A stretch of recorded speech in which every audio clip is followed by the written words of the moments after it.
শিলং, চেরাপুঞ্জি, মৌলিনং, ডাউকি এবং মেঘালয়ের এক নতুন অফবিট স্নং পেডং ঘুরে চলে এসেছি মেঘালয়ের শেষ পর্বে। যারা 2025 সালে মেঘালয়ের প্ল্যান করছেন তাদের অনুরোধ করব এই সিরিজের প্রতিটা ভিডিও দেখবার জন্য। আশা করছি খুব একটা মন্দ লাগবে না। আজকের পর্বে আমরা ঘুরে দেখব মেঘালয়ের বিখ্যাত সেই ক্রাংসুরি ওয়াটারফলস, ফিফি ওয়াটারফলস এবং আপনাদেরকে নিয়ে যাব ভুটানে। একদিনে কিভাবে আসাম থেকে ভুটান ঘুরে আসবেন তারই একটা ছোট্ট আইডিয়া দেবো এই ভিডিওতে। তাহলে চলুন শুরু করি মেঘালয় ভ্রমণের শেষ পর্ব, যা শুরুটা হয়েছিল স্নং পেডং থেকে। মেঘালয়ের অন্যতম ট্যুরিস্ট অ্যাট্রাকশন ডাউকি রিভার এবং অফবিট স্নং পেডং ঘুরে আমরা এখন যাচ্ছি ক্রাংসুরি ফলসের উদ্দেশ্যে। স্নং পেডং থেকে ক্রাংসুরি ফলসের ডিস্টেন্স প্রায় 32 কিলোমিটার মতো। আমাদের সময় লাগবে 1 ঘন্টা 10-15 মিনিট। আমরা সকালে প্রায় 8:30টার সময় করে বেরিয়েছি, কারণ আজকে আমাদের প্ল্যান হচ্ছে ক্রাংসুরি ফলস দেখে আমরা আবার ফিফি ফলস দেখব। এবার ক্রাংসুরি ফলসটাও কিছুটা ট্রেক করে যেতে হয়, ফিফি ফলসেও কিছুটা ট্রেক করে যেতে হয়। তাই আপনাদেরকে সাজেস্ট করব, যদি বেরোতে চান আর যদি গুয়াহাটি যেতে চান, যেরকম আজকে আমাদেরও প্ল্যান আছে, তো একটু আর্লি স্টার্ট করবেন।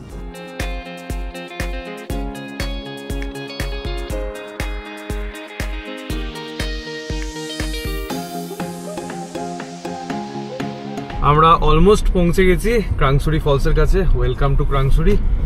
এই রাস্তাটা আবার একটু খারাপ। মেঘালয়ের ক্রাংসুরি ফলস আমার খুব প্রিয় একটা জায়গা। লাস্ট টাইম যখন এসেছিলাম একদম বন্ধ হব অন্ধকার মতন হয়ে গিয়েছিল, খুব ভালো এনজয় করতে পারিনি। তাই আজকে অনেক সকাল সকাল চলে এসেছি। 1 ঘন্টার মধ্যে কিন্তু আমরা পৌঁছে গেছি।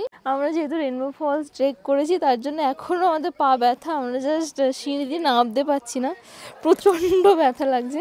জানি না কী করে ট্রেকটা করবো।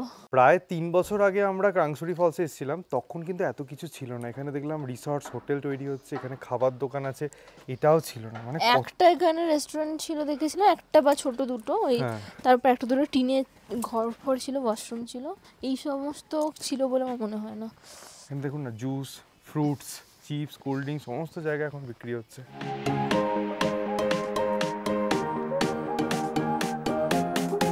যাদের পায়ের সমস্যা রয়েছে তারা কিন্তু এই ভিউ পয়েন্ট থেকে দেখে যেতে পারেন এই ওয়াটারফল, পুরোটাই ক্লিয়ারলি দেখা যায়।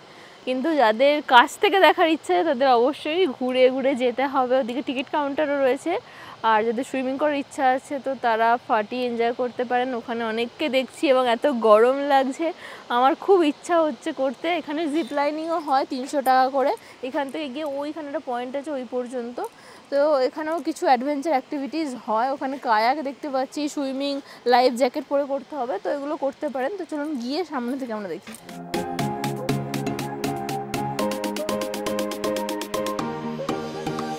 পৌঁছে গেছি টিকিট কাউন্টারের সামনে। অ্যাডাল্টস হচ্ছে per person 50, children 30, life jacket হচ্ছে 100 আর বোটিং হচ্ছে 200। কি ভাল লাগছে দেখো, স্নান করতে ইচ্ছা করছে এখান কাছ থেকে দেখে। এত রোদ গরম, আর যারা করছে বিশেষ করে তাদেরকে দেখে তো আরো ইচ্ছা হচ্ছে। এই হচ্ছে মেন ভিউ পয়েন্ট। এখান থেকেই আপনারা ছবি, ভিডিও, রিলস যেটা খুশি বানাতে পারেন। তার সাথে এই হচ্ছে ওয়াটারফলস।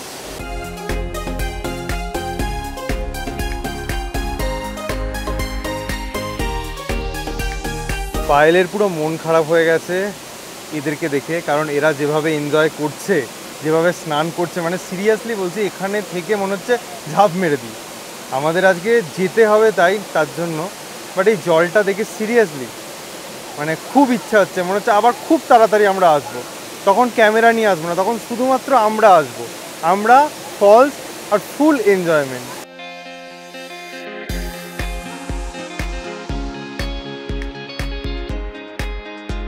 নিজেদেরকে আর রেজিস্ট করতে পারলাম না, চলেই এলাম পাটা একটু ডোবাতে। এত আরাম লাগছে না এই জলে পা ডুবিয়ে বসে থাকতে। মানে আমাদের সাথে যেটা হলো সেটা হচ্ছে দুধের স্বাদ ঘোলে মেটানোর মতো। এটা যদি করতে পারতাম তাহলে দুধের স্বাদটাই পেতাম।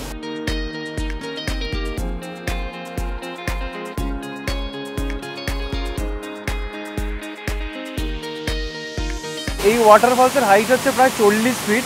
বর্ষাকালে প্রচুর জল থাকে, বাট ওয়াটারফলসের থেকেও বেশি ইন্টারেস্টিং হচ্ছে এই ব্লু লাগুনের মতো যে ওয়াটারটা, দারুণ ফটোজেনিক আর চারদিকে সৌন্দর্য জাস্ট অসাধারণ। এখান থেকেই জিপ লাইনিংটা স্টার্ট হয়ে গেল। এটা দারুণ এক্সপিরিয়েন্স। প্রায় 11:30 বাজে, আমরা ক্রাংসুরি ফলস থেকে বেরিয়ে এখন যাচ্ছি ফিফি ফলসের উদ্দেশ্যে।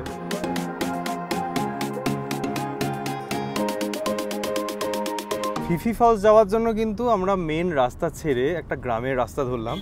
ধানগুলো দেখুন আস্তে আস্তে পাকছে, এই যে ল্যান্ডস্কেপসগুলো পাচ্ছি না, জাস্ট অসাধারণ, কিচ্ছু বলার নেই। মেঘালয়তে ঘুরতে এসে পার্কিং ফেয়ার দিতে দিতে পাগল। কিতনা 100, বাপ রে, একটায় 50, একটায় 100। জাস্ট ভিউটা একবার দেখুন, উফ কি লাগছে, চারদিকটা অসাধারণ অসাধারণ।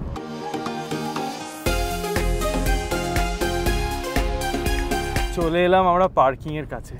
পার্কিংয়ের ব্যাকড্রপের ভিউটা একবার দেখুন, জাস্ট অসাধারণ। মনে হচ্ছে না মারুতি সুজুকি, মাহিন্দ্রা এরা সব অ্যাড দিচ্ছে গাড়িগুলোর, এরকমভাবে দাঁড়িয়ে আছে। পার্কিং থেকে সোজা নিচে একটা রাস্তা চলে যাচ্ছে, এই যে এখানে গুটি কতক দোকান দেখতে পাচ্ছেন, আর ওই দেখা যাচ্ছে ফিফি ফলস। এখানকার রাস্তাগুলো খুব কনফিউজিং, এসে এদিক দিয়ে একটা চলে যাচ্ছে, এদিক দিয়ে একটা চলে যাচ্ছে, বোঝা দেয় যে কোনটা দিয়ে যাব। কোনো একটা অ্যারো দেয়নি জানেন, পার্কিংয়ের জন্য 100 টাকা নিচ্ছে, একটা অ্যারো দিতে কি হয়। আর রাস্তা এই দেখুন এরকম পুরো পাথরের। ওই হচ্ছে পার্কিং এরিয়া, ওখান থেকে পুরোটা হেঁটে হেঁটে এলাম। তারপরে দেখবেন একটা দোকান পড়বে, এই দোকানের পাশ দিয়েই সিঁড়ি চলে গেছে, এই সিঁড়ি দিয়েই আমাদেরকে নামতে হবে। আর একটা জিনিস মনে হচ্ছে, সেটা হচ্ছে এই দোকানের পাশ দিয়ে ঘুরে ঘুরে ঘুরে ঘুরে ঘুরে একদম ওইখানে একদম প্রপার সিঁড়ি দেখতে পাচ্ছি, ওটা দিয়েও নামা যায়, বাট অনেকটা ঘুরতে হবে। আমরা ভাই একটু শর্টকাট দিয়েই নামি। এই রুটে এলে কিন্তু খুবই সাবধানে হাঁটতে হবে, বাট নিচের জলের কালারটা এত লোভনীয় সাঁতার কাটার জন্য, ওই দিকেই বারবার চোখ চলে যাচ্ছে। তাই ভাবছি যাওয়ার আগেই না পড়ে যাই আমরা। না, সাবধানে চলো। অ্যাকচুয়ালি কোনো সিঁড়ি নেই তো, এরকম পাথরের আর গাছের শিকড় দিয়ে রাস্তাটা করা আছে। তার উপর আমাদের পা ব্যথা, ওঠার সময় অতটা প্রবলেম হবে না, নামার সময় বেশি প্রবলেম হচ্ছে। কি লাগছে এখান থেকে, জলটা মনে হচ্ছে গিয়ে একটু খেয়ে নিই, এত পরিষ্কার কালারটা একবার দেখুন। প্রত্যেকটাই এগুলো এখানকার প্লাঞ্চ পুল, এই নীল জল মানে ব্লু লাগুনের মতন, এখানেও সুইমিং করতে পারেন আপনারা। আমরা মোটামুটি এসেই গেছি, আর একটু যেতে হবে আর কি। আচ্ছা, এখানেও 50 টাকা করে পার পার্সন এন্ট্রি ফি, দিয়ে দিলাম 100 টাকা। প্রায় আধ ঘন্টার মধ্যেই আমরা পৌঁছে গেছি ফিফি ওয়াটারফলসের কাছে। আপনাদের হাতে একটু কম সময় লাগলেও লাগতে পারে। চলো, হাত ধরো। রাস্তা বাবা,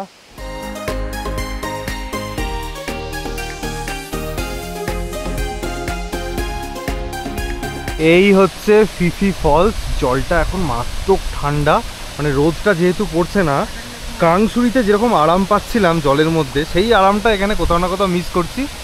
বাট দুর্দান্ত দেখতে এই ওয়াটারফলসটা, অনেকটা কষ্ট করে হেঁটে আসার পরে কিন্তু সার্থক। আর যেখানে দাঁড়িয়ে আছি এখানে হালকা দড়ি মতো দেওয়া আছে, এই পর্যন্ত কিন্তু জলের ঝাপটাটা আসছে। এখানে যেটা দেখলাম জলের দুরকম কালার, এটা হচ্ছে টার্কুইজ ব্লু, আবার এদিকটা আছে ইমাল গ্রিন, মানে দুরকম, কিন্তু জলটা প্রচণ্ড ঠান্ডা, বেশ স্বচ্ছ পরিষ্কার, তলার যে পাথরগুলো সেগুলোও দেখতে পাওয়া যাচ্ছে।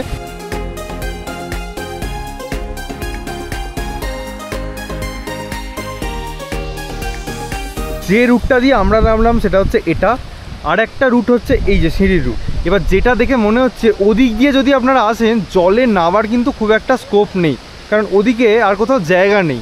এই যে দেখুন পুরোটাই এদিকে ওয়াটারফলসটা হয়ে গেল, কিন্তু এদিক দিয়ে নামলে কিন্তু আমাদের মতো আরামসে চলে আসতে পারেন, এটা আমাদের মনে হচ্ছে আপাত দৃষ্টিতে।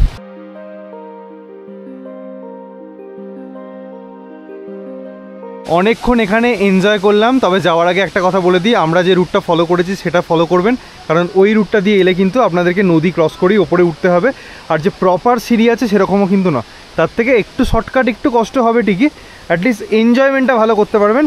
এখান থেকে এখন আমরা বেরিয়ে যাচ্ছি, প্রায় 1:15 বাজে।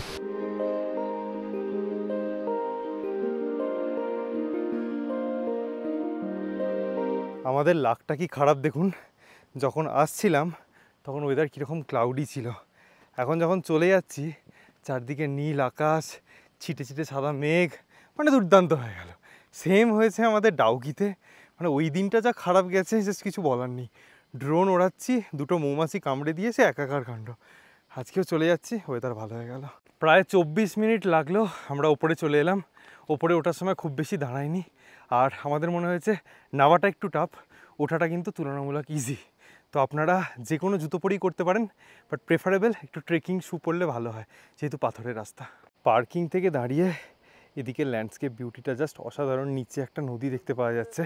আমরা আলোচনা করছিলাম নর্থ বেঙ্গলের মধ্যে যদি ওখানেও একটা ছোট্ট হোমস্টে থাকতো, দুর্দান্ত লাগতো জায়গাটা, চারদিকে পাহাড় আর নদী।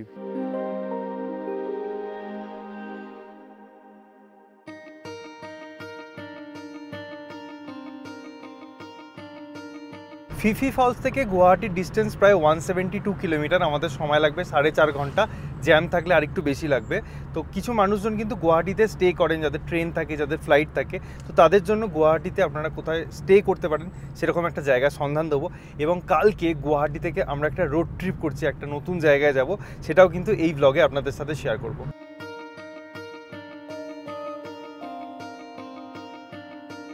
জোয়াই রোড দিয়ে গুয়াহাটি যাওয়ার রাস্তায় এই ল্যান্ডস্কেপটাকে দেখে নিজেকে আর গাড়ির মধ্যে বন্দি রাখতে পারলাম না, বেরিয়ে পড়লাম। চারদিকে ধানগুলো পেকে গেছে, অসাম ল্যান্ডস্কেপ, দুর্দান্ত দেখতে লাগছে জাস্ট।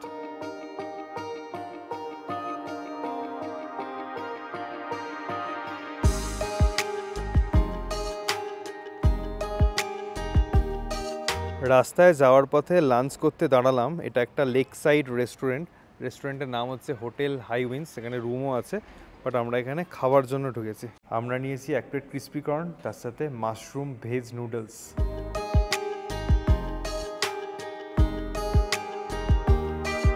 সন্ধ্যা এখন প্রায় 7:05 বাজে, আমরা গুয়াহাটি এন্টার করলাম।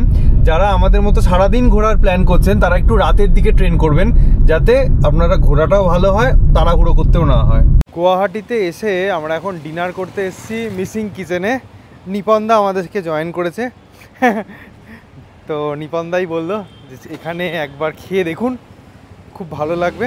তো আমরাও ফার্স্ট টাইম ট্রাই করবো, দেখি কেমন কি খাবার। এই হচ্ছে রেস্টুরেন্টের অ্যাম্বিয়েন্স। চেয়ারগুলো দেখুন, খুব সুন্দর ডিজাইন করা। এখানেই এখন খাবো, অনেকজন একসাথে বসে খেতে পারেন।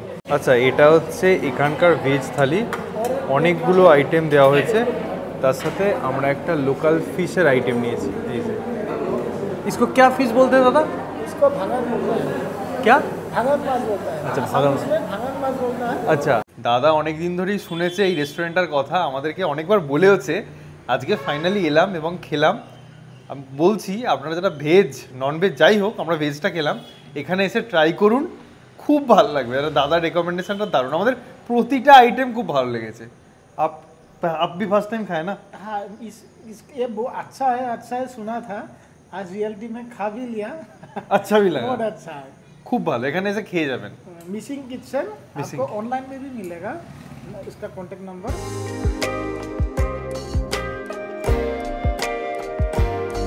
কালকেও যেহেতু আমরা গুয়াহাটিতে থাকছি, মানে গুয়াহাটি থেকেই ওই জায়গাটা যাব, তাই জন্য ভাবলাম এবার আর পল্টন বাজারের কাছে থাকবো না, একটু আউটস্কার্টে শান্ত নিরিবিলি জায়গায় থাকবো। তো আমরা থাকছি আলহানে হাউজিং বলে একটা হোটেলে। এখানে কিন্তু নিজস্ব পার্কিংও আছে। আর এখানে আমরা যে রুমটা নিয়েছি সেটা হচ্ছে ক্লাসিক রুম। চলুন একবার দেখিয়ে দিই। সামনে ঢুকেই ডান দিকে হচ্ছে রিসেপশন এরিয়া, আর বাঁ দিকে হচ্ছে আমাদের রুমটা। এই যে এটা হচ্ছে রিসেপশন এরিয়া, আর এর বাঁদিকেই এখানেই হচ্ছে আমাদের রুম। এখানে একটা সিটিং এরিয়া আছে, আর এই হচ্ছে রুম নাম্বার 4। মেন গেট দিয়ে ঢুকেই ডান দিকে আছে একটা বড় মিরর, আর বাঁদিকে আছে এটার অ্যাটাচড ওয়াশরুম, বড় সাইজেরই, গিজারের ফেসিলিটি আছে। আর এই হচ্ছে রুম, দেখুন একটা বড় কুইন সাইজ বেড দেওয়া আছে, বেশ কমফোর্টেবল। তার সাথে একটা সাইড টেবিল, দুটো সুন্দর সুন্দর ল্যাম্প, এখানে বসার দুটো চেয়ার, একটা সেন্টার টেবিল, আর একটা কাভার দেওয়া আছে। তার সাথে মনোরঞ্জনের জন্য টিভিও আছে। রুমের সাইজ ঠিকঠাক। এখানে এসির সুবিধাও কিন্তু আপনারা পেয়ে যাচ্ছেন। আপনারা যারা ফ্যামিলিতে অনেকজন আছেন বা গ্রুপে আসছেন, তাদের জন্য কিন্তু এই হোটেলে রয়েছে অ্যাপার্টমেন্ট। দেখুন এটা হচ্ছে সিটিং এরিয়া, এখানে একটা টিভি দেওয়া আছে। এখানে দেখুন আরও দুটো সোফা, তার সাথে চেয়ার টেবিল দেওয়া আছে, খুব সুন্দর করে সাজানো গোছানো। এবং এখানে আপনারা নিজেরা রান্না করে খেতে পারবেন। এই হচ্ছে কিচেন, নিজেরা রান্নাও করতে পারেন, এনাদেরকে বলে এনারাও প্রোভাইড করে দিতে পারেন। এটা হচ্ছে 2 BHK, 2টো রুম আছে। প্রথম রুমটা একটু দেখিয়ে দিই, দেখুন বেশ বড় সাইজের রুম। এখানে একটা সুন্দর কুইন সাইজ বেড দেওয়া আছে, সেন্টার টেবিল দেওয়া আছে, তার সাথে মিরর, ওয়ার্ড্রব হয়ে গেল, আর এদিকে আছে অ্যাটাচড ওয়াশরুম। দেখুন বেশ বড় ওয়াশরুম, সমস্ত মডার্ন ফেসিলিটিস আছে। তার সাথে আরেকটা রুম আছে, সেটাই আবার অ্যাটাচড ব্যালকনি। দেখুন রুমে ঢুকতেই এই বেডটা একটু বড় লাগছে, বেশ কমফর্টেবল বেডগুলো, প্রতিটাতেই এসি আছে। তার সাথে এই যে রুমের মধ্যে সমস্ত অ্যামিনিটিস আছে। এখানে আছে ওয়াশরুম একই রকমের দেখুন, আর রুমের সাথেই আছে অ্যাটাচড ব্যালকনি। ব্যালকনি থেকে আপনারা এরকম শহরের কিছুটা ভিউ পেয়ে যাবেন। ব্যালকনিতে আলো নেই, তো আপনারা চাইলেই পুরো অ্যাপার্টমেন্টটা কিন্তু 1 দিন 2 দিন যতদিন ইচ্ছা আপনারা রেন্ট করতে পারেন। এটা বেশ ভালো লাগলো। এই হোটেলে 3 রকমের রুম আছে। আমরা যেটা থাকছি ক্লাসিক রুম, আর একটা আছে ডিলাক্স রুম, আর এটা হচ্ছে অ্যাপার্টমেন্টটা বেশ পছন্দ হয়েছে। Good morning. কালকে এখানে আমাদের ভালোই ঘুম হয়েছে, তবে হোটেলটা আরেকটু মেনটেন থাকলে ভালো হতো।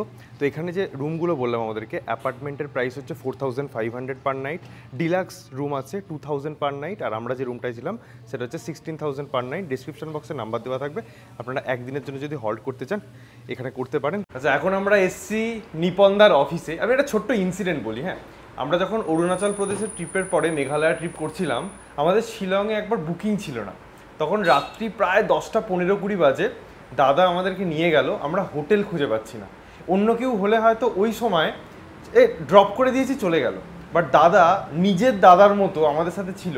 যতক্ষণ না আমরা হোটেল পেয়েছি ততক্ষণ কিন্তু দাদা আমাদেরকে সাপোর্ট দিয়েছে এবং হোটেলে আমাদেরকে পৌঁছে দিয়েছে। আমি এই কথাটা কেন বললাম, বিকজ আমরা একটা ট্রাস্টওয়ার্দি মানুষকে খুঁজি, যে যেখানে গেলে আমরা বয়স্ক বাবা মাকে নিয়ে যাই কি ফ্যামিলিকে নিয়ে যাই, যে আমরা মানুষটা সাপোর্ট করবে। আজকে এই মানুষটার নিজস্ব গাড়ি আছে, উনি সমস্ত দিকটা খুব ভালোভাবে ম্যানেজ করেন, ওনার ব্যবহার ভালো, উনি আপনাদেরকে সাপোর্ট করবেন। তো তার জন্যই কিন্তু আমরা নর্থ ইস্টে সবসময় নিপনদার গাড়ি, এবং আমাদের ইউটিউব ফ্যামিলির কিছু মেম্বার অলরেডি নিপনদার সাথে ঘুরে গেছে, সেখানে ফিডব্যাক ভালো। নিপনদা সব দিকটা খুব ভালো করে ম্যানেজ করতে পারে। তাই নর্থ ইস্টে যদি গাড়ির খোঁজ করতে হয়, এই মানুষটাকে নির্দ্বিধায় নিশ্চিন্তে কন্ট্যাক্ট করতে পারেন। ইনফ্যাক্ট এরকমও হয়েছে, উনি অ্যাডভান্স নিয়ে ট্রাস্ট পাওয়ার জন্য বা ট্রাস্ট করে যাতে মানুষ ওকে, অ্যাডভান্সও কিন্তু ফেরত দিয়ে দিয়েছেন, এরকম নয়। তো ডেফিনেটলি নিপনদার সাথে কন্ট্যাক্ট করবেন। এখানে এলে ডিসক্রিপশন বক্সে কন্ট্যাক্ট নাম্বার দেওয়া থাকবে। ट्रांसपोर्टेशन के साथ साथ आज लास्ट 3 ईयर से मैं पैकेज भी शुरू किया हूँ। पूरा नॉर्थ ईस्ट, असम, मेघालय, अरुणाचल, नागालैंड, पूरा 7 स्टेट में आपको पैकेज चाहिए तो पैकेज मिलेगा, ट्रांसपोर्टेशन चाहिए तो ट्रांसपोर्टेशन मिलेगा। Service guaranteed, 100% satisfied. और बाकी क्या बोलूँ, बाकी आपको सायंतन जी बोल रहा है, बस वही है। बाकी गूगल में भी मेरा फीडबैक देख सकता है, जाजडाइल में भी मेरा फीडबैक देख सकता है। आप लोगों का बहुत सपोर्ट, बहुत प्यार मिला है, आगे भी मिलता रहेगा, इसका आशा रखता हूँ। Thank you.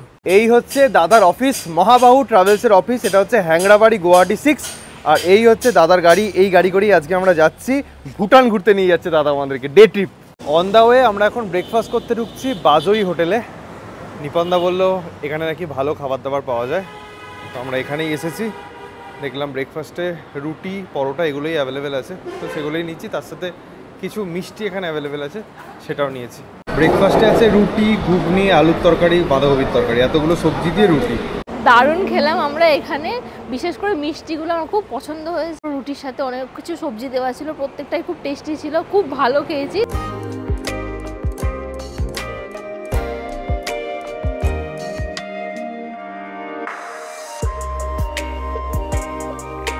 দূরের যে পাহাড়গুলো দেখতে পাচ্ছেন এগুলো কিন্তু সমস্তই ভুটানের পাহাড়।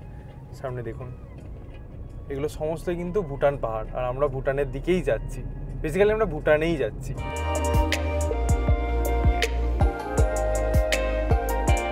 রাস্তার দুদিকেই পুরো টি এস্টেট, অনেকদিন পর চা বাগান দেখলাম। এটা হচ্ছে মেনকা টি এস্টেট, মানে এই রুটে এলে আপনারা কিন্তু চা বাগানের মজাও নিতে পারবেন। প্রচুর গাছপালা, রাস্তা জাস্ট অসাধারণ, মাখনের মতো রাস্তা। যদি আপনারা নিজেরাও ড্রাইভ করে আসেন কোথাও অসুবিধা হবে না। এই মুহূর্তে আমরা দাঁড়িয়ে আছি ইন্ডিয়াতে, এই যে গেটটা দেখতে পাচ্ছেন, ওদিকেই কিন্তু ভুটান। এখানে গাড়ি পার্ক করলাম, গাড়ি পার্ক করে ওখানে কোনো একটা অফিস আছে, সেখানে আমাদের অরিজিনাল ডকুমেন্টস দিতে হবে। অরিজিনাল ডকুমেন্টস দেখিয়ে আমরা তারপরে ভুটানে পৌঁছাবো। এই হচ্ছে ইন্ডিয়া ভুটান গেট। তো আমরা ঢুকে গেছি ভুটানে, একটু ঝক্কি পোহাতে হলো বাট ফাইনালি ঢুকতে পেরেছি। মানে কীরকম ঝক্কি আপনাদেরকে বলে দিই, আপনারা অবশ্যই ভোটার কার্ড বা আধার কার্ড কিছু একটা আনবেন। আমার কাছে ড্রাইভিং লাইসেন্স ছিল, but driving licence as a identity proof এখানে অ্যাকসেপ্ট হলো না।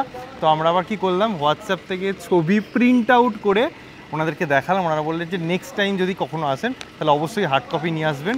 তো তারপরে ইমিগ্রেশনের একটা ছোটো কার্ড দিল, ভিজিটার কার্ড। আমরা 3 জন আছি, 3টে নাম্বার লিখে। তো ফাইনালি আমরা ঢুকতে পেরেছি। আমরা ভাবছিলাম এখান থেকে এসে আবার ফিরে যেতে হবে, but finally we are in Bhutan. অনেক দিনের ইচ্ছা ছিল, বাট এইভাবে না যদিও, এক্স্যাক্টলি। তাও দুধের স্বাদ ঘোলে মেটে না। আবারও তারা নিজেরা প্রাইভেট গাড়ি নিয়ে আসবেন, তারা আসাম থেকে হালকা করে একটু তেলটা ভরে নেবেন, কারণ আসামে পেট্রোল হচ্ছে 98 পার লিটার, অথচ ভুটানে কিন্তু 65। 65ও না, আজকে ডেটের রেট হইল 63 কত কম ভাবুন একবার। আর এখান থেকে তেল নিয়ে ব্যাপারও করতে পারো। একদম 65ও না 63ও না, অনলি 59 রুপিস পার লিটার, এতটাই সস্তা।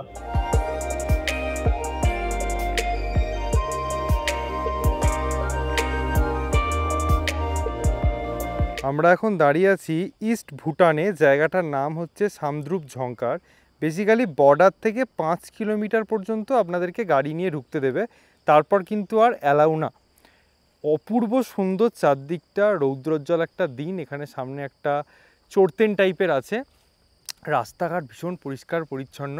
ওপর থেকে যেটা দেখছিলেন এটা হচ্ছে একটা মনেস্ট্রি, বাট আনফর্চুনেটলি আজকে এটা বন্ধ আছে। খুব সুন্দর ভুটানের মনেস্ট্রিগুলো। প্রায় 3টে বাজে, আমরা এখন এসেছি তাসি গাছের লজ। এখানে আমরা একটু লাঞ্চ করব। এই হোটেলটা বা লজটা দারুণ দেখতে, একদম মনেস্ট্রির মতন, যদিও গাছপালায় ঘেরা, ক্যামেরা হয়তো বোঝা যাচ্ছে না। তবে এখানে লোকালের মুখে শুনলাম আসাম থেকে অনেক লোকজন আসেন এবং এখানে খাওয়া দাওয়া করেন। আর আমরাও যেহেতু ভুটানে ঢুকেইছি, একটু এখানকার খাবারই না খেয়ে যায়।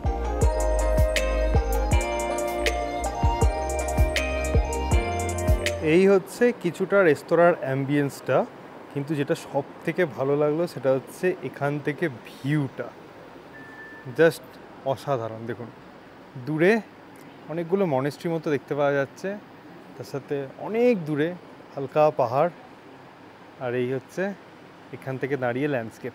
আমাদের লাইফের মনে হয় সব থেকে খারাপ খাবার আমরা এখানে খেলাম। আমরা কোনোদিনও খাবার নষ্ট করি না, যতই খারাপ খেতে হোক বা পেট ভরে যাক না কেন। মানে আলুকে সিদ্ধ করে জাস্ট হলুদ একটা তেলে ভেজে দিয়েছে, মানে ন্যাদ ন্যাদ করছে, মানে জঘন্য। ফ্রায়েড রাইসটা শুধু ভাতকে তেলে নেড়ে দিয়েছে, না আছে কোনো সবজি, না আছে নুন, না আছে কোনো টেস্ট। আর বাকি যে মাশরুম ফ্রাইটা ছিল, ওর মধ্যে মাশরুম ছিল না, 5% ছিল, বাকি হচ্ছে মনে হচ্ছে পেঁয়াজ আর লঙ্কাকে ভেজে দিয়েছে।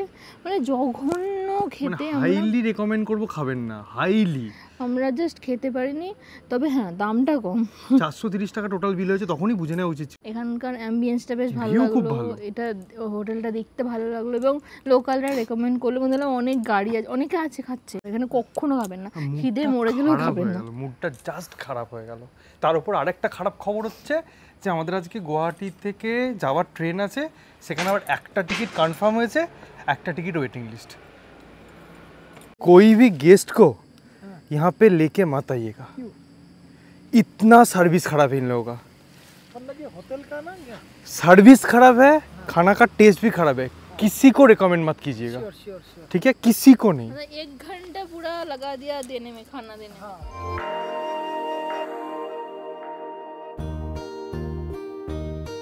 এখানকার দেখছি হোটেল, তারপর বাড়ি টাড়ি সমস্ত কিছু এরকম মনেস্ট্রি টাইপের দেখতে খুব সুন্দর লাগছে, দেখেই বোঝা যাচ্ছে যে ভুটানে চলে এসেছি। আর এই হচ্ছে একটা বিশাল বড় কুল গাছ, ছোট্ট ছোট্ট গুলি গুলি কুল হয়েছে, একটু অন্যরকম, বাট প্রচুর, মানে কোটি কোটি কুল এই গাছটায় আছে। এটা হচ্ছে ভুটানের লোকাল মার্কেট এরিয়া। দেখুন এখানে সমস্ত বাড়ি, হোটেল, রেস্তোরাঁ আছে, তার সাথে এই যে জিনিসপত্র বিক্রি হচ্ছে। এখানে শার্ট, টি শার্ট, কম্বল দেখতে পাচ্ছি। এখানে একটা সেলুন আছে, এখানেও কিছু দোকানপাট আছে। এখানটা খুব কালারফুল দেখতে লাগছে। এটা হচ্ছে ভুটানের একটা মনেস্ট্রি। দেখুন একটা বড় প্রেয়ার হুইল আছে, এই যে সুন্দর। এখানে প্রত্যেকটাই হোটেল থেকে শুরু করে সবই মনেস্ট্রির আদলেই তৈরি করা। একটা দোকানে ঢুকেছিলাম, এখানে এরকম টি শার্ট, জ্যাকেট এই সমস্ত কালেকশান আছে। তো এই টি শার্টটার দাম জিজ্ঞাসা করলাম, বললো 790। এটা হালকা সিনথেটিক টাইপেরই, মানে স্পোর্টস ওয়্যার টাইপের। এখানে আরও একটা দোকানে ঢুকেছি, এখানে বিভিন্ন রকম সুন্দর সুন্দর কাপ পাওয়া যাচ্ছে, তার সাথে অনেক সুভিনিয়ার পাওয়া যাচ্ছে। দেখুন খুব কিউট কিউট দেখতে। এই দেখুন প্রচুর কিছু আইটেমস আছে। এই কেটলিগুলো কি সুন্দর লাগে আমাদের, কাপ প্লেট থেকে শুরু করে কুলের প্রচুর জিনিসপত্র এখানে পাওয়া যাচ্ছে। বিদায়বেলায় আমরা সবাই একসাথে একটু আইসক্রিম খেয়ে এখান থেকে যাব। আর এই হচ্ছে এখনকার ওয়েদার। প্রায় 5টা বাজে, এবার আমরা এখান থেকে বেরোবো। তার আগে দেখুন কতগুলো গাড়ির জ্যাম লেগে গেছে এবং সামনে পুরোটা লাইন হয়ে গেছে। মানে যখন আমরা ঢুকেছিলাম যে কার্ডটা দেখিয়েছিলাম, সেই কার্ডটাকে আবার দেখিয়ে এখান থেকে যে আমরা বেরোচ্ছি সেটা তার প্রুফ। এই সার্বজনীন দুর্গা মন্দির আছে, তার পাশ দিয়ে একটা রাস্তা, সেখান থেকেই মা মনসা কোনো একটা দোকান আছে, সেখানে ভালো খাবার পাওয়া যায়। এটা হচ্ছে বাসমতি রাইস থালি, যেগুলো সব দেওয়া হয়েছে 150 টাকা প্লেট। চলে এসেছি গুয়াহাটি রেলওয়ে স্টেশনে। এবার এই জায়গাটাকে বিদায়ের পালা। রাত্রি 9:45-এ অবোধ আসামের ট্রেন আছে 3rd ইকোনমিতে। বাস ট্রেনের কিছুক্ষণ ওয়েট করব। এখন প্রায় 9টা বেজেই গেছে। এক্স্যাক্টলি 10:05 গুয়াহাটি স্টেশনে 3 নম্বর প্ল্যাটফর্ম থেকে আমাদের ট্রেন ছেড়ে দিল অবোধ আসাম। কালকে ভোর 5:30টার সময় আমরা ঢুকবো এনজেপি রেলওয়ে স্টেশন। 3rd ইকোনমিতে একটা বার্থের মধ্যেই দুজনে কোনো রকমে অ্যাডজাস্ট করে চলে এলাম। যারা এতক্ষণ পর্যন্ত ব্লগটা দেখছেন তাদেরকে অসংখ্য ধন্যবাদ। আপনারা এইভাবেই পাশে থাকবেন, সাথে থাকবেন, তাহলে আমরা একটু মনোবল পাই। দেখা হচ্ছে নেক্সট পর্ব নিয়ে। এখন প্রচণ্ড টায়ার্ড। ভালো থাকবেন, সুস্থ থাকবেন, আর এভাবেই দেখতে থাকুন সায়াল স্টোরিজ।